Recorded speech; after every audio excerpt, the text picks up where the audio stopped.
I'm sharing my intermittent fasting 5-year update today on the Daily Connoisseur.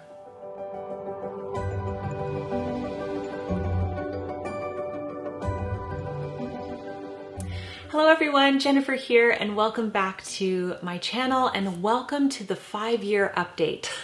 I cannot believe that I've been doing intermittent fasting for 5 years. I am going to answer all your questions in today's video. I have so many updates for you. Did I gain weight?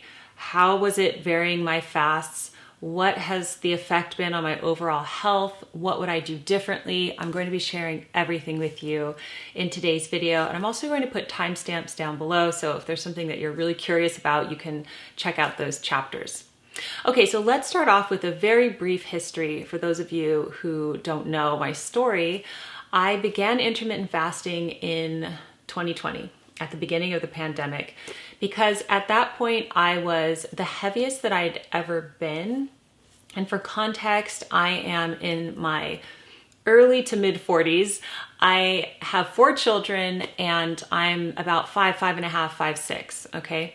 So after having all my children, I weighed about 145 pounds. That was the heaviest that I've ever weighed, and I was not happy at that weight. I did not feel in the best health when I was at that weight. So I decided to do intermittent fasting. I didn't know much about it except for the few, YouTube videos that I watched on it.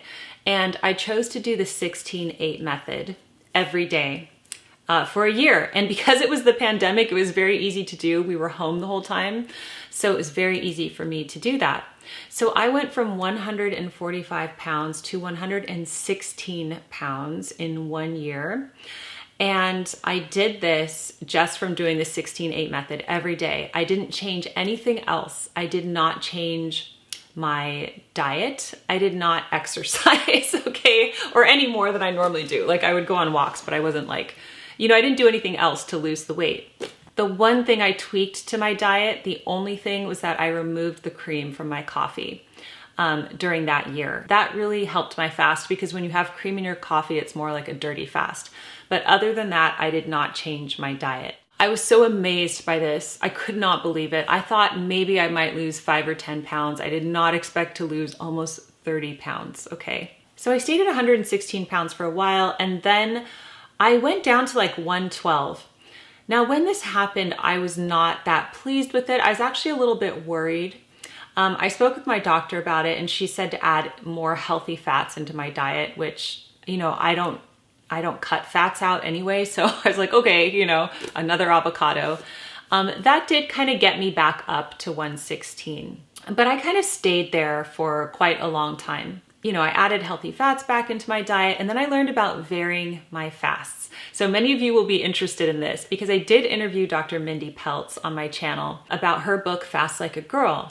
And her book recommends that women should fast differently than men, that we should time our fasts with our cycles, okay?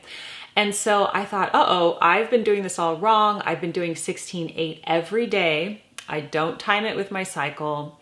Maybe I should do that. So I did the Fast Like a Girl method for quite some time, and I would try to time it with my cycles. So basically the week before your cycle, you're not supposed to fast. And, but then after that you can. And she does recommend bringing in longer fasts, shorter fasts, really mixing it up so that you don't damage your hormones, long term. So I did try that, and the result was that I did gain weight from that. But here's the twist, okay? Because where I currently am right now is kind of between 122 to 125 pounds. That's where I am right now, 5 years after starting my intermittent fasting journey. So there is a twist to all of this because yes, I did gain weight doing that, varying my fast, like was recommended in Dr. Mindy's book. But the twist is this: the actual recommended weight for someone who is my age, my height, and everything is actually 129 pounds.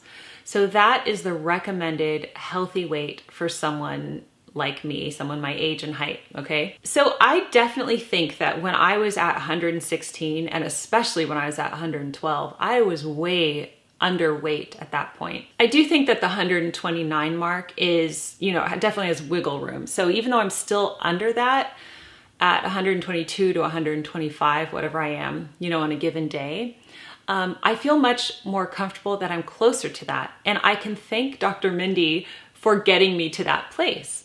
So that's the twist. I mean, some people might think, oh no, you gained weight, but I really don't think about it like that, because my goal is to be healthy. And of course, I want to look good, right?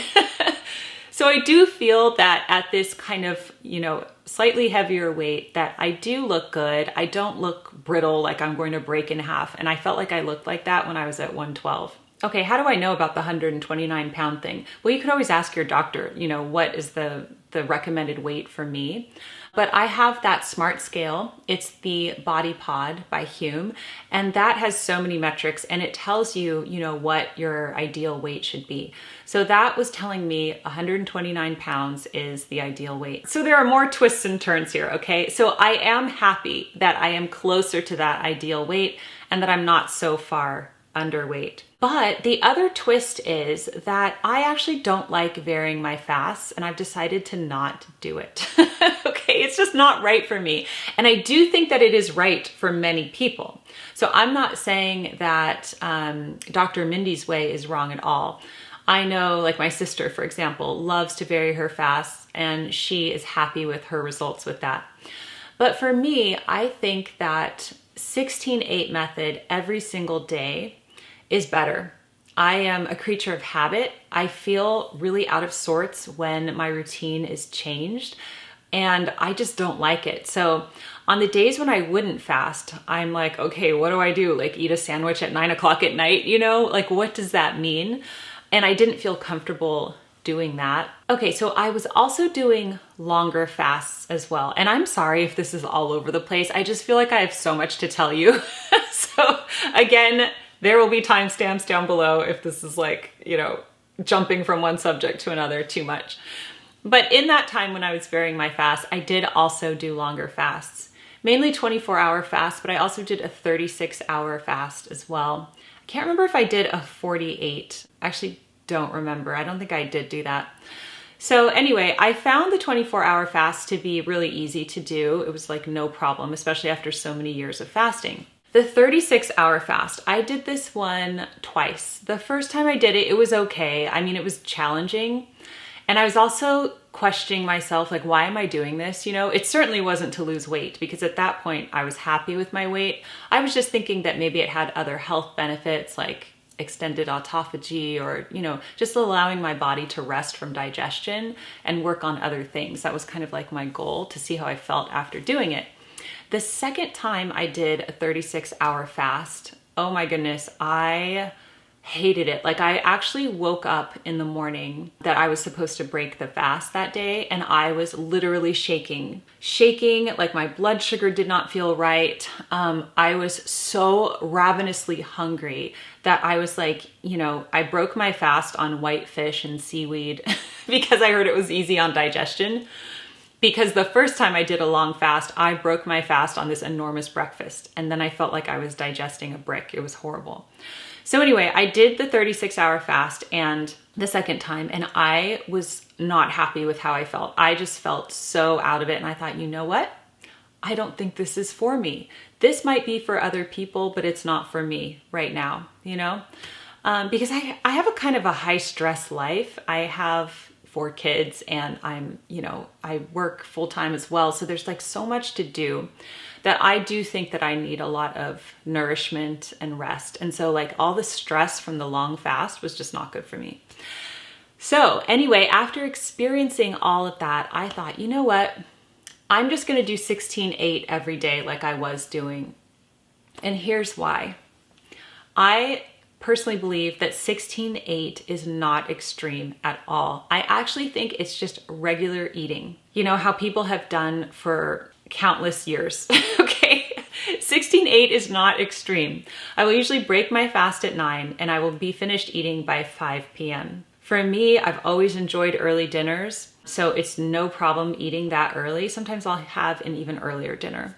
But I don't think that that is an extreme fast, and I do feel personally for myself that it is okay to do every day.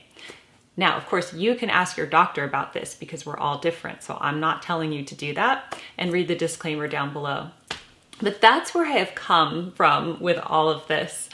I've tried everything, and I think that for me, 16-8 is the best way to go. Now, some of you might say, Jennifer, why would you keep fasting? You know, you're at the weight that you like.